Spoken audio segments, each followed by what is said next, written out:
Halo, assalamualaikum. Jumpa lagi Football Belanda dengan amatiran ala gua. Langsung aja gue mau bikin preview ya.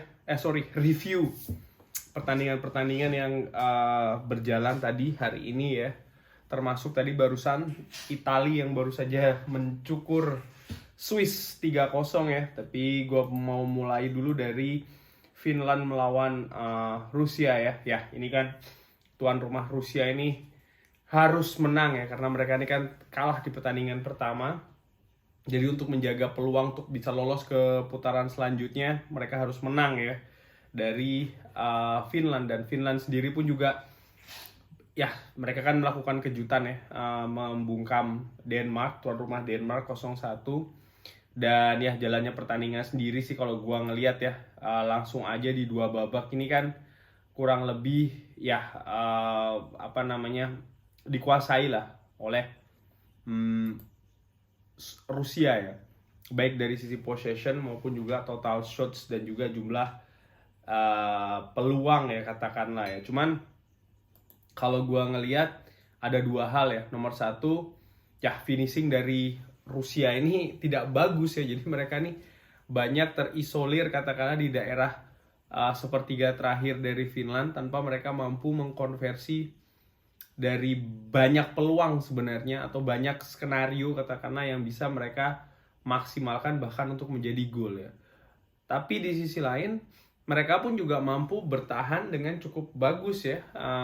Tercatat tadi gua ngeliat ada sekitar 3 kalau nggak salah, atau 2 atau 3 tackling yang cukup krusial ya dalam menggagalkan serangan balik dari Finland. Dan Finland sendiri ya, seperti kita ketahui ya, mereka lebih banyak menumpuk pemain di belakang, bertahan dan mengandalkan kecepatan ketika melakukan serangan balik ya.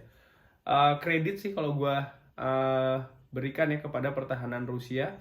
Artinya mereka mampu menghalau lah katakanlah ya serangan-serangan balik yang dilakukan oleh Finland dan menjaga clean sheet, kemenangan 1-0 ya.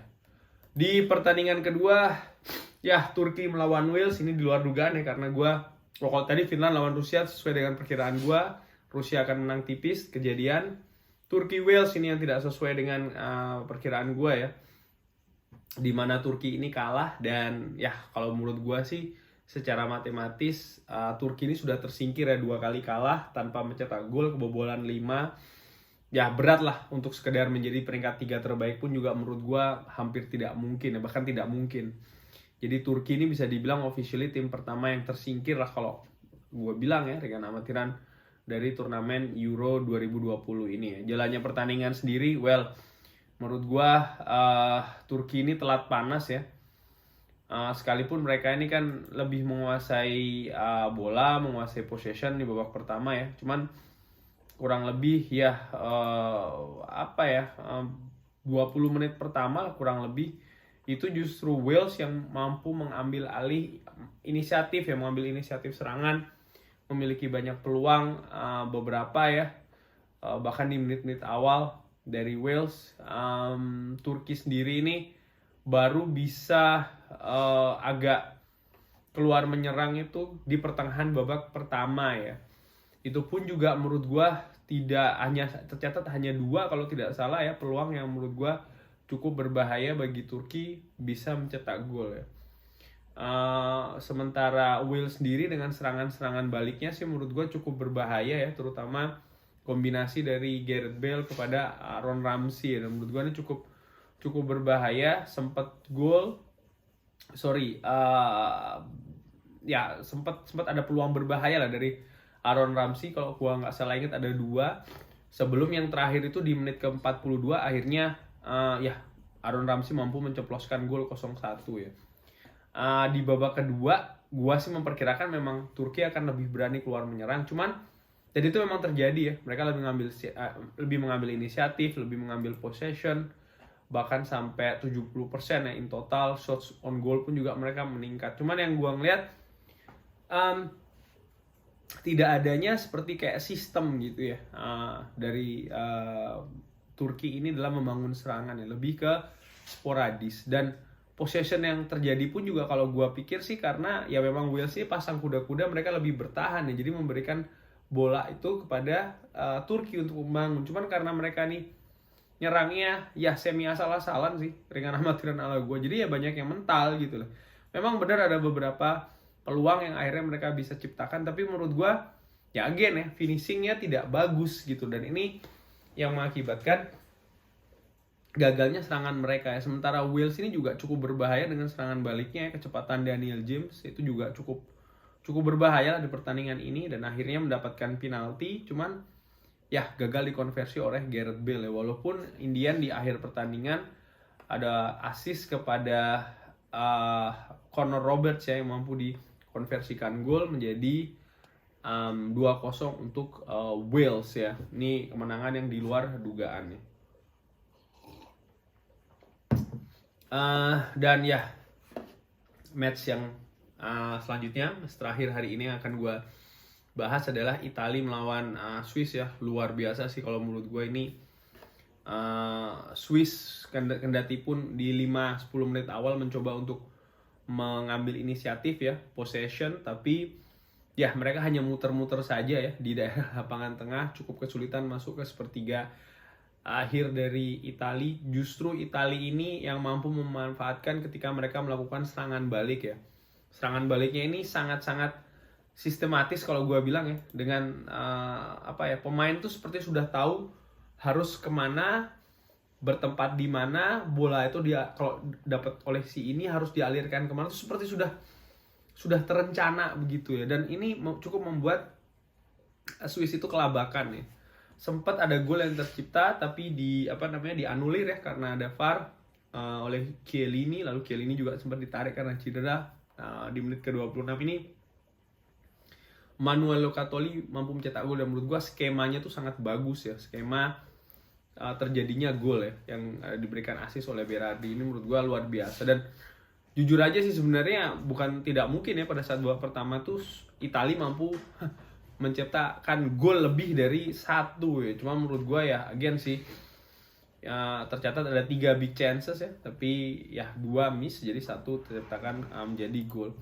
Memasuki babak kedua ya Swiss ini karena memang dia harus keluar ya untuk mencetak gol, mereka ini berusaha untuk mengambil inisiatif ya. Lagi-lagi dari awal mereka mampu melakukannya, tapi ya lagi-lagi juga mereka kesulitan untuk menembus sepertiga terakhir pertahanan dari Italia. Menurut gue tampil cukup bagus banget ya. Dan justru sebaliknya, Italia ketika Swiss ini kehilangan bola, serangan baliknya tuh sangat-sangat mematikan. Jadi bola tuh bergulir langsung cepat, dan tidak hanya cepat ya, tapi pemain tuh seperti again ya, sudah tahu harus menempatkan posisi di mana ya. Oh ya, dan ketika mereka bertahan pun juga demikian Italia. Jadi pemain itu sudah tahu siapa kawal siapa. Kalau ini lepas maka si ini yang akan cover. Kalau itu lepas ini yang akan cover. Si ini kawal ini tuh seperti sudah apa? Kalau gue tadi sempat dibahas juga di TV Belanda ya. Sudah terjalin gitu loh, sudah sistematis banget, dan ini yang sangat-sangat membuat Swiss itu kesulitan untuk membangun serangan ya. Dan ya memang akhirnya juga sering patah di tengah ya. Dan ya gol sih menurut gue hanya tinggal menunggu waktu, dan akhirnya tercipta di menit ke-52 tendangan dari luar kotak penalti lagi-lagi oleh Manuel Locatelli ya. Dan ya setelahnya Italia ini lebih percaya diri, lebih nyaman dalam ya menjalankan pertandingan ya. Sementara Swiss ini tampak seperti kayak kehilangan akal kalau gue lihat. Ini seperti tidak tahu harus berbuat apa ya, sering melakukan kesalahan sendiri. Ya sekalipun again ya possession mereka kuasai, tapi ya hanya selepas di daerah lapangan tengah ya, ketika mereka harus masuk lebih dalam lagi nih sering seperti kebingungan ya. Ujung-ujungnya adalah salah umpan ya. Akhirnya di menit ke-89 ada gol yang menurut gue golnya cukup kelas ya dari seorang Ciro Immobile ya, dan menutup pertandingan 3-0. Well, dengan hasil ini maka di grup B dulu ya. Tadi kan Rusia melawan Finland. Rusia menjaga peluang 3 poin. Finland juga 3, Belgia 3. Cuma besok Belgia akan menghadapi Denmark ya. Kalau Belgia menang maka Belgia juga lolos, Denmark tersingkir ya. Sementara di grup A ini juga luar biasa. Italia sudah memastikan lolos dengan rekor yang menurut gua cukup meyakinkan ya. 2 kali main, 2 kali kemenangan, mencetak 6, kebobolan 0 ya. Artinya per satu pertandingan rata-rata mereka mencetak 3 ya. Di peringkat kedua ada Wales. Di pertandingan terakhir mereka berdua nih akan bertemu ya, dan feeling gua sih mungkin Italia agak akan cooling down sedikit karena ya di atas kertas sih mereka sudah aman ya, sudah lolos. Mereka tinggal hitung-hitungan aja nih mau jadi juara atau mau jadi runner up ya. Pun juga dengan Wales ya, menurut gua pertandingan terakhir ini antara Swiss melawan Turki ini, sekalipun Swiss menang, mereka ini sudah kebobolan 4 ya, artinya -3 sekarang golnya. Sementara Wales ini ya sekalipun nanti terakhir mereka akan kalah melawan Italia, kalau seandainya mereka tidak kalah telak ya mereka akan lolos sebagai runner up grup A ya. Dan ya again gue perkirakan sih Italia dan Wales ini yang akan lolos ya kalau melihat keadaan seperti saat ini ya. Bahkan kalau seandainya Italia ingin hitung-hitungan lawan siapa di pertandingan selanjutnya, bukan tidak mungkin ya, mungkin saja bisa jadi mereka akan mengalah dari Wales ya. Namanya turnamen kan juga harus hitung-hitungan siapa ketemu siapa selanjutnya ya, bisa saja terjadi. Oke, sekian dulu kesimpulannya. Italia luar biasa, menurut gua Italia adalah salah satu calon kuat juara Euro tahun ini ya. Jangan lupa like, jangan lupa subscribe, dukung terus Football Belanda. Wassalamualaikum.